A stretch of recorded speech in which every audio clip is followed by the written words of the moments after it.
As a big rap fan my entire life, I listened to Vanilla Ice and MC Hammer, Criss Cross, but Wu-Tang Clan, Mobb Deep, Eminem became some favorites of mine. And to find half of the people I just mentioned in one single movie is amazing. This is the Hip Hop Witch. How did it sound like? Like a horse, like in pain. When you saw Eminem in 8 Mile, you're like, whoa, Eminem's in a movie? Well, guess what? He's in another one. Way back in 2000, The Hip Hop Witch is basically a movie about a witch that is taking out rappers seemingly at random. She's coming! She's coming! She's coming! And now these record label guys are like, we need to put a ransom onto Hip Hop Witch of $10 million so they stop killing our artists. And now 5 white kids from Salem, and a pug. And they're like, we're going to the hood, we're gonna get this little bitch. Each and every week, there's more claims of witches attacking his artist, and each and every week, record sales go up. And then what we get next is just basically a bunch of rapper cameos talking about a random witch. She white, long, crazy fucking snaky head, a bunch of little monsters in the motherfucking skin. And like, this is not scripted, but it seemed like everything added up. Like all of the rappers were on the same page. I don't agree with that. The bitch tried to grab me, man, seductively, like, you know what I mean? I had to pull out and pop off on her, you know? Ja Rule, holla if you've heard of him. Holla, holla. He said she had hairy fingernails. Like long, hairy nails, nasty teeth. Somebody else might say she was white. Another person said she was black. I know she's black. I heard she's got Stevie Wonder braids.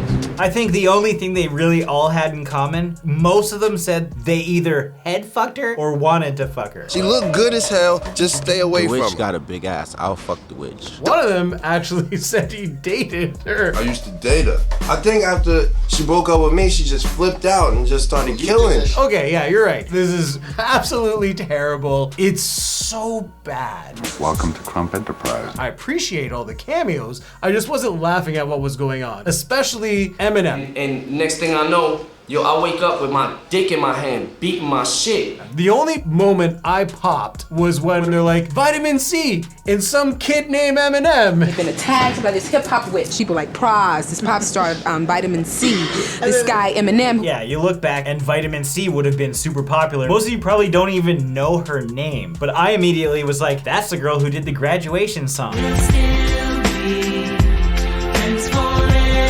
At the time, Eminem was basically a nobody. Oh, wait, you're kidding. He didn't just say what I think he did he? He was just coming into his own. It was shortly after the Slim Shady LP. And here he is talking about the witch sticking a finger up his ass. And then when somebody asked him about it, he's like, nah, she was trying to put her finger in my ass, but my finger was like all the way up there. He actually had a good amount of time. He just had this one story just broken up over the course of the film. But I have to say, like, my favorite cameos, even though half of them didn't even have the right audio for some reason, there's just like random rap music behind Prodigy and Havoc of Mobb Deep, and you see all this conversation happen and you don't get to hear them speak. Wait, go to hell, just tell.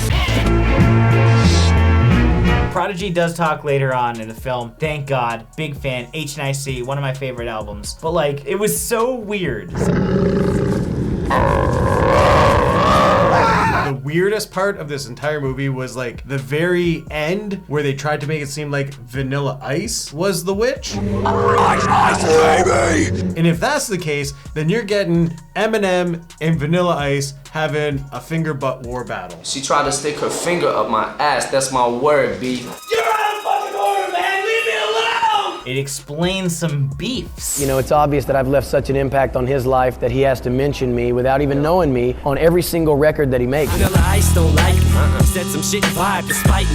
Then went and dyed his hair just like me. And even today, white rappers, every single one of them is like, oh yeah, so like Eminem or Vanilla Ice. It's the biggest insult to any white rapper, trust me. Or being called cracker, like Ritz. It's obvious that I got named after the cracker because I'm white, please next subject. Vanilla Ice himself had a bigger role. He was getting a tattoo while being in this movie, which was weird. See that look in her eyes, yeah, there was something scary about her, you know? The 5 white kids was probably the one part of this film that didn't really need to happen. There was no efforts because they were trying to make a Blair Witch Project parody. The movies are real, man! Fucking what? The movies are real! then you have the newspaper people trying to get their story. Everything sucked and was poorly delivered. Yeah, it was definitely garbage. And you could tell, like, the camera guy is just walking around with the camera, not cutting. I think the most evident part is in, like, Shady Records meeting room where Eminem's telling his story and the camera's just, like, moving around. Oh, wait, that's a Biggie poster. We better show that. And then let's go over this guy's shoulder a little bit and check out Eminem smoking weed. Oh, wait, we better blur him smoking weed. The beer bottles I get, but if you don't blur somebody smoking a blunt, we would never know if it was fake weed or real weed. You just outed yourself. Like, that's on you, pal. You wanna fucking run? Well, I wish I was doing it right now because I sure as hell would rather be doing that than sitting here freaking out over these freaky people. We don't even want to talk about how technically bad this film is, but it's an hour and a half, but it felt like a 5-hour film. We doing all this motherfucking music and shit, and ain't shit happening right now. There's no proper structure to it. There's just clips all over the place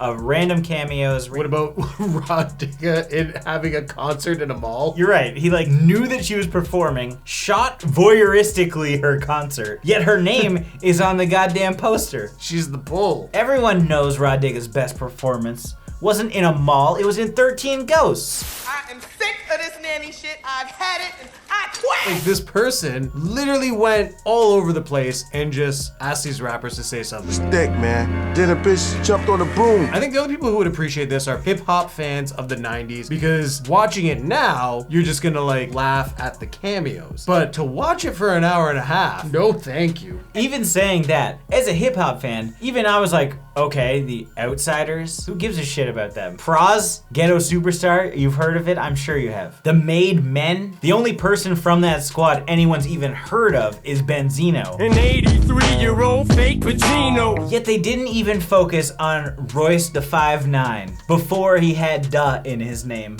It was Royce 5'9". Yeah, she stuck his finger in his ass, right?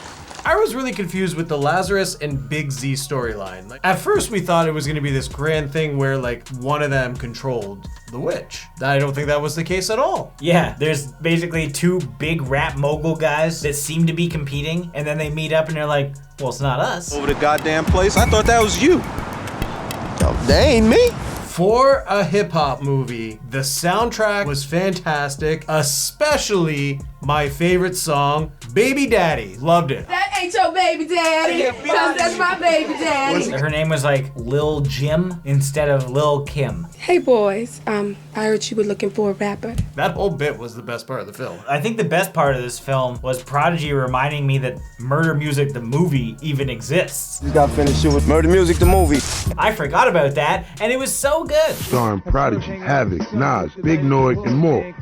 Murder Music on DVD. Or Ja Rule trying to walk away from the camera guy as he kept filming, and he's like, it's murder. We out, it's murder. This is a terrible movie. We would definitely not recommend it, but it is interesting to see Eminem in a movie. I mean, the other guys, sure, but like, not worth watching. I don't think there's much more to talk about, so I'm gonna rate this 0.5. That girl from Lazy Town, all grown up, and now she's a witch hunter out of 5. Don't let your kids watch it. I'm gonna give it 0.5 dreadlock compasses out of 5. As always, thank you for watching. Like this video and comment below with your thoughts on the film if you've seen it. Specifically, if you have any rapper cameos in horror movies, I wanna hear them. Make sure you like this video and subscribe to the channel. Stay up to date with everything here on Bloodbath TV. Goddess.